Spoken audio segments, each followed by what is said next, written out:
विदेशी नहीं, विदेशों से भी श्रद्धालु यहाँ लगातार पहुंच रहे हैं। जी हाँ, देखिए तस्वीरें बहुत सारी हैं, रंग बहुत सारे हैं, रुकने का नाम नहीं ले रहे कि समेटना मुश्किल हो गया है, लेकिन हमने जिम्मा लिया है आप तक पहुंचाने का। और देखिए पवित्र संगम में आस्था की डुबकी लगाने सुबह से ही श्रद्धालु उमड़े। बड़ी बात देखने वाली यह है कि इस आध्यात्मिक मेले में स्नान करने बड़ी संख्या में विदेशी श्रद्धालु भी यहाँ पर पहुंचे हैं। और देखिए इन सब में एक बड़ा नाम एप्पल के को फाउंडर स्टीव जॉब्स की पत्नी लॉरेन पवेल भी है, जो 29 जनवरी तक महाकुंभ में रहेंगी और सन्यासी की तरह जीवन यापन करेंगी।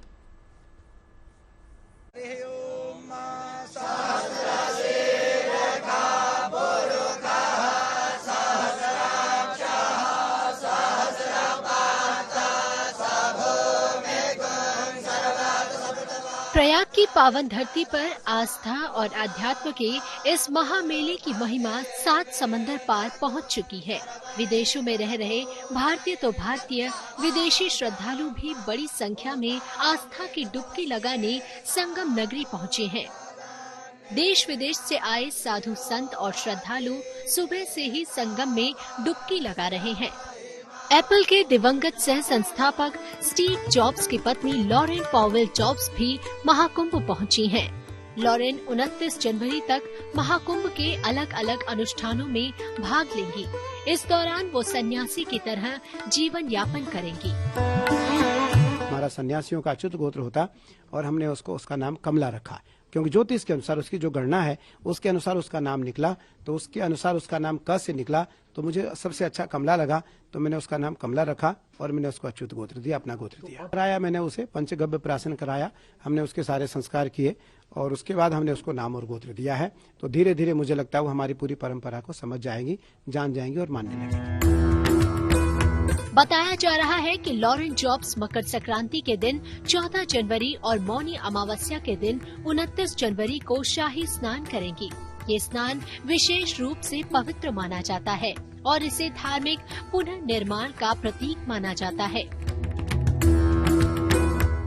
आज पौष पूर्णिमा के शुभ अवसर पर शाही स्नान के साथ शुरू हुए महाकुंभ में ऐसे तमाम श्रद्धालु शिरकत कर रहे हैं जिनका भारत से कोई नाता नहीं है, किसी भारतीय से पहचान नहीं है, लेकिन अध्यात्म में रुचि इतनी गहरी है कि वो इस महामेले में आने से खुद को रोक नहीं सके। It's been beautiful, it's so well organized, the streets are clean, the people are so friendly and happy. Thousands and thousands of pilgrimage people just enjoying the beauty of. We practice Sanatana Dharma around the world. We have a Guru Paramahamsa Vishwananda, and we practice our Sanatana Dharma, we teach it. Namaskar, hello, Christina is here. Aap kaise ho? Mera Bharat Mahan. So I came from Russia, but I was flying from Vienna, from Austria, from Europe. I'm working and living in Europe, and India is just great. I mean, we came to Kumbh Mela first time in life, and this is a big Kumbh Mela, so we're very excited. It's like, you know, you see the real India, and the true power of India is their people. And look around, it's thousands of people, and the vibe I cannot even transfer. I'm shaking because of the vibe of people, of holy place, of all the people who deep into holy Mama Ganga river. Thank you so much. I love India. Mera Bharat Mahan.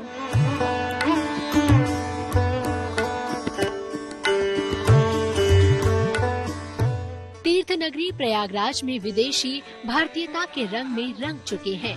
Mahakumbh के दिव्य और भव्य माहौल को देख अभिभूत हैं। संगम में स्नान के बाद न सिर्फ कई विदेशी तिलक लगा रहे हैं, बल्कि सनातन धर्म की परंपराओं को भी जानने समझने की कोशिश कर रहे हैं। स्नान, ध्यान और तिलक के माध्यम से सनातन धर्म के प्रति अपनी आस्था प्रकट कर रहे हैं। I come from to go Kumbh Mela. I practice yoga, and I search for moksha. Yes. So what do you feel? Amazing. India is a spiritual heart of the world. So I'm very happy. First time in India, I go Varanasi, then I come here. Feel amazing. The water is cold, but the heart is warm. Jai Shri Ram.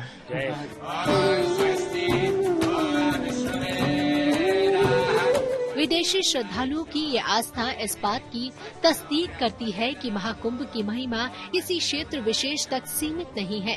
Mahakumbh की पहचान वैश्विक है और सनातन में रुचि रखने वाले सभी धर्म, सभी वर्ग, सभी भाषा के लोगों के लिए ये आध्यात्मिक ऊर्जा को अनुभव कराने का विहंगम स्थल है।